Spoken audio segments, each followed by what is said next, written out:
새누리당 중앙선대위원회 대변인 안형환 전 의원 전화로 연결되어 있습니다. 대변인님 나와 계십니까? 네, 안녕하세요. 네, 어젯밤 어떻게 눈 좀 붙이셨습니까? 잠을 제대로 못 잤습니다. 그러시죠. 사실 저희가 이제 계속 새누리당에 상처를 해집는 것 같아 죄송스럽긴 한데요. 이번 선거 결과 총평 어떻게 평가하십니까? 글쎄요, 국민들의 선택이고 또 국민들이 새누리당에 대한 매손 회초리를 주신 것이라고 생각합니다. 그래서 일단 이 결과는 겸허하게 받아들이고요. 네.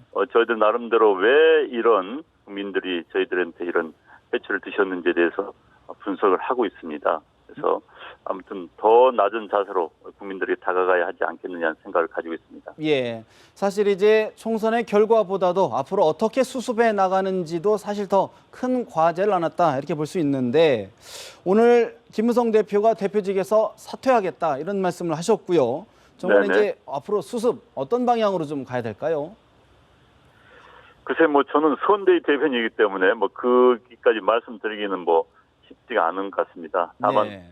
김무성 대표께서 오늘 이제 선대위 마지막 회의에서 대표직을 그만두겠다고 말씀하셨고 또 김태호 최고위원이죠. 김태호 예. 최고위원도 사퇴를 하겠다고 이야기했기 때문에 조만간 빠른 시일 안에 아마 최고위원회가 열려서 최고위원들의 거치 문제와 함께 차후 당의 그 지도부를 어떻게 예.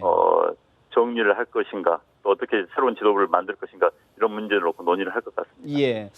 여권 일각에서는 그런 논의에도 불구하고 수습의 구심점이 될 리더가 잘 보이지 않는다. 이런 걱정하는 목소리가 적지 않은 것 같은데 어떻게 보십니까? 네, 물론 그런 우려는 충분히 있을 수 있습니다.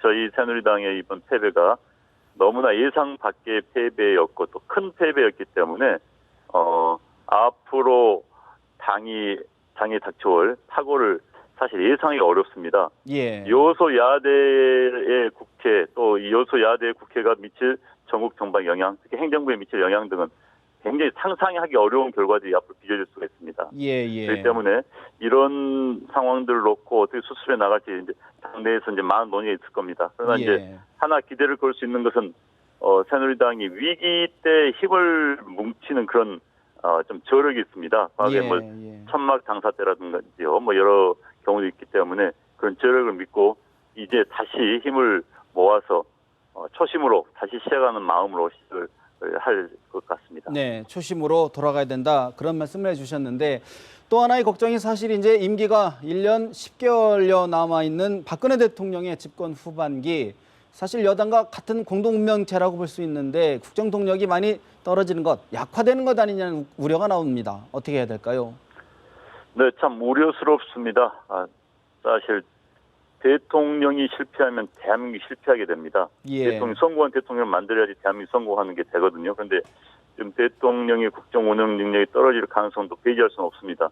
왜냐하면 국회가 지금 야당이 과반수를 차지한 국회에서 이제까지 야당이 보여왔던 것처럼 개혁 입법이라든지 구조 조정이라든지 이런 부분에 대해서 행정부와 생각이 달라서 발목을 잡을 경우에 상당히 여러 가지 측면에서 어려운 일들이 생길 것 같습니다. 예. 아마도 예상할 수 없는 수많은 일들이 벌어질 것 같습니다. 저희 언론 생활도 해봤고 기자 생활, 정치인 생활의 경험을 비춰볼 때 그래서 상당히 우려스러운 일들이 많이 나타날 것 같습니다. 사실 앞으로 이제 결국은 거듭 말씀드린 수습을 어떻게 당내를 안정시키고 국정을 이끌어갈 것이냐 관심 있게 지켜보는 국민들도 꽤 적지 않은 상황인데 사실 지금 여소야대 이 형국을 좀 조금이나마 극복하기 위해서는 탈당하거나 무소속으로 출마한 분들을 좀 복당시켜야 되는 것 아니냐. 나는 또 일각의 이야기가 벌써부터 나오기 시작하는데 당내에는 어떤 의견들이 있습니까?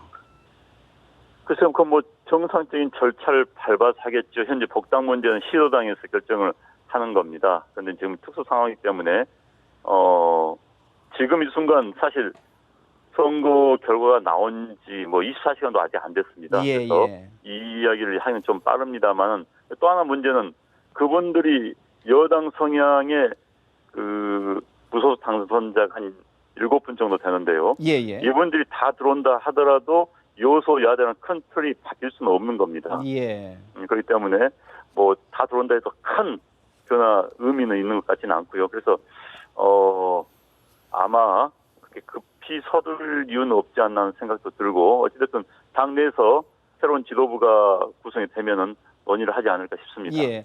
마지막으로 한 가지만 여쭙겠습니다. 지금 이제 국민의당이 원내 제3당 원내 교섭단체로 이제 확실하게 부상을 하게 됐는데 앞으로 국민의당과의 관계는 좀 어떻게 설정을 해야 될까요?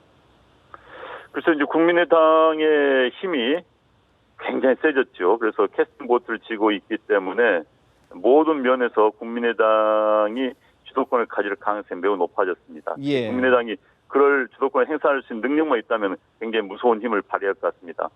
그래서 뭐 새누리당이나 더불어민주당 측에서 상당히 속된 글쎄요 뭐 구애를 할 수밖에 없겠죠. 예, 그래서 예. 새누리당도 정책 이념이 비슷한 것, 특히 국가 민족을 또 우리 공동체를 위해서 함께할 수 있는 일이라면 얼마나 손을 잡고 해 나가야 될 것 같습니다. 예. 서로 대화를 하면서 소통을 하면서 정치가 정말 국민들을 위하고 운동권 정치와는 달라야 된다는 것은 똑같이 생각하고 있기 때문에 네. 발목 잡는 그런 정치가 아닌 정말 생산적인 국회, 일하는 국회를 만드는 차원에서라면 얼마든지 손을 잡을 수 있다고 생각합니다. 정책적 연대는 얼마든지 가능하다 그런 말씀이시군요.